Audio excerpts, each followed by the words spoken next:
जम्मू कश्मीर में हुए आतंकवादी हमले के बाद कड़ा रुख अपनाते हुए भारत सरकार ने पाकिस्तान के बीच में के साथ जो सिंधु जल समझौता था उसको तत्काल प्रभाव से रोका है और एक बड़ा स्टेप माना जा रहा है। हमारे साथ बातचीत करने के लिए CWC के पूर्व चेयरमैन खुशविंदर वोहरा जी इस वक्त मौजूद हैं। सर, कितना बड़ा ये फैसला आप देखते हैं? और इसका असर ये होगा कि हम लोग अभी जब तक ये है अब इसकी प्रोविजन से शायद बाउंड नहीं हैं अब हम, और हम अपने प्रोजेक्ट्स को बना सकते हैं जिस तरह से हम लोगों ने डिज़ाइन की हैं। किशनगंगा में अभी भी सेडिमेंट के हमारे कंसर्न है क्योंकि काफ़ी सेडिमेंट आते हैं वहाँ पे, और उसकी लाइफ बढ़ेगी और हम लोग उसको बेहतर मैनेज कर पाएंगे। लॉन्ग टर्म हमारे जो ऑब्जेक्टिव हैं उससे बिजली बनाने के, वो हमारे पूरे होते रहेंगे। इंडस कमीशन की मीटिंग होती हैं जो ट्रीटी में प्रावधान है, उसकी शायद इस टाइम के बीच में वो ना हो।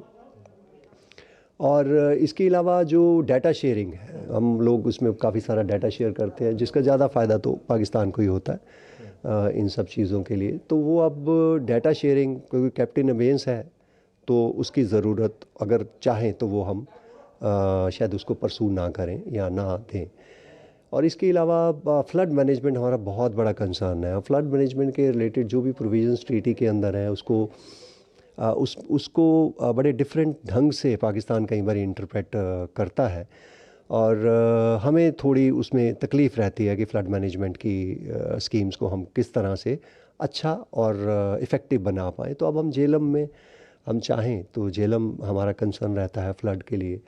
बहुत तेज़ पानी आता है, शॉर्ट वैली में है, तो उसमें हम लोग कुछ इफ़ेक्टिव स्कीम्स ऐसी बना सकते हैं। जैसे मैंने सेडिमेंट फ्लशिंग की बात की, इसके अलावा स्टोरेजेस पे भी हम लोग काम कर सकते हैं। प्रोजेक्ट के फीचर्स, लेटेस्ट टेक्नोलॉजी जो भी हमारी है, हम उनको आगे परसू कर सकते हैं। तो ये सब चीज़ें जो हैं कैप्टन अबेंस में भारत सोच सकता है, तो इसका कुछ प्रभाव कैप्टन अबेंस का उनके ऊपर ज़रूर पड़ेगा। तो ये थे खुशविंदर वोहरा जी, जिनका कहना था कि निश्चित तौर पर ये जो बड़ा कदम भारत सरकार के द्वारा उठाया गया है इसका निश्चित तौर पर एक प्रभाव जो है वो पाकिस्तान पर पड़ेगा ही, लेकिन साथ ही साथ जो अपनी आवश्यकताओं की पूर्ति के लिए भारत जो प्रोजेक्ट्स लगाना चाह रहा था, जो प्रोजेक्ट्स पे वो काम कर रहा था, निश्चित तौर पर उस पर वो काम कर पाएगा। कैमरामैन सनी कालरा के साथ चंद्रशेखर, DD न्यूज़, दिल्ली।